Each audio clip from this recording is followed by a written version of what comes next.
Oke, Assalamualaikum warahmatullahi wabarakatuh. Selamat pagi rekan-rekan semua. Pagi ini kita akan bahas tentang pajak karbon, perkembangan global, dan implementasi di Indonesia.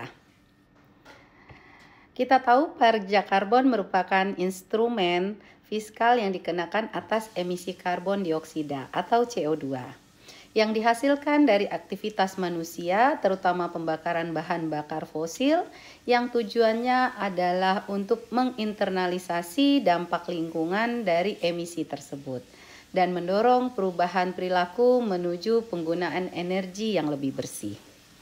Beberapa negara pelopor dalam penerapan pajak karbon, misalnya kita lihat di Finlandia, negara pertama yang menerapkan pajak karbon pada tahun 1990, sudah lama sekali. Tarifnya saat ini mencapai 68 US dollar per ton CO2.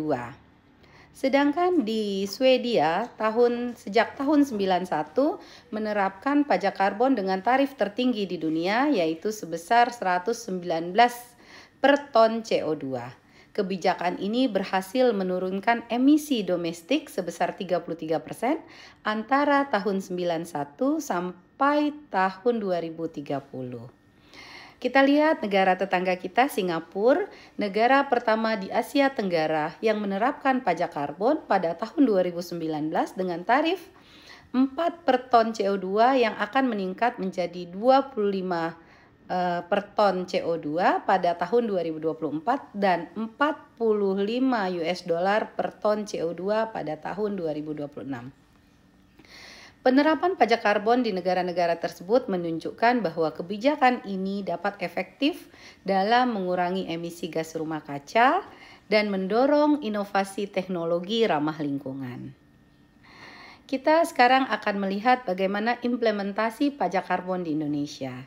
Di Indonesia, sebagai salah satu negara emisi karbon terbesar, telah mengambil langkah untuk menerapkan pajak karbon sebagai bahagian dari strategi pengurangan emisi gas rumah kaca. Landasan hukum, kita tahu Undang-Undang Nomor 7 Tahun 2021 tentang harmonisasi peraturan perpajakan, Undang-Undang HPP, mengatur dasar pengenaan pajak karbon di Indonesia.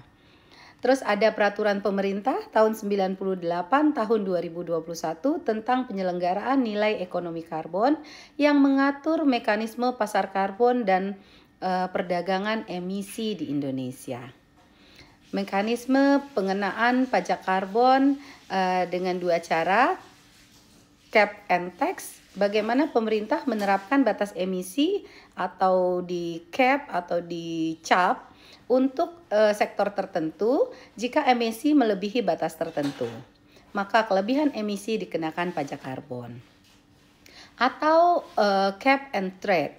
Perusahaan yang emisinya di bawah batas dapat menjual kelebihan kuota emisinya kepada perusahaan lain yang melebihi batas. Tahapan-tahapan implementasi di Indonesia sejak tahun 2021, finalisasi regulasi dan mekanisme pajak karbon tahun 2024 sampai tahun 2022, penerapan pengenaan pajak karbon pada pembangkit listrik tenaga uap PLTU batu bara dengan tarif 35 per ton CO2 ekuivalen. Tahun 2025 dan seterusnya, implementasi penuh perdagangan karbon melalui bursa karbon dan perluasan sektor yang dikenai pajak karbon termasuk industri, transportasi, dan sektor lainnya. Tarif pajak awal ditetapkan sebesar 30.000 per ton CO2 ekuivalen yang merupakan salah satu tarif terendah di dunia. Tarif ini dievaluasi dan disesuaikan setiap tahunnya. Penggunaan dana pajak karbon. Dana yang diperoleh dari pajak karbon akan digunakan untuk mendukung program-program pengurangan emisi gas rumah kaca, adaptasi perubahan iklim, dan perkembangan energi terbarukan dan peningkatan efisiensi energi. Harapannya dari implementasi Undang-Undang HPP dan peraturan pemerintah, kita dapat mengurangi emisi, kita dapat inovasi teknologi, serta pendanaan dari program lingkungan. Pajak karbon merupakan langkah strategis dalam upaya global mengatasi perubahan iklim.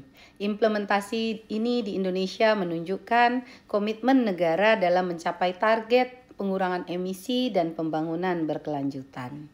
Terima kasih atas perhatiannya. Wabillahi taufiq wal hidayah. Assalamualaikum warahmatullahi wabarakatuh.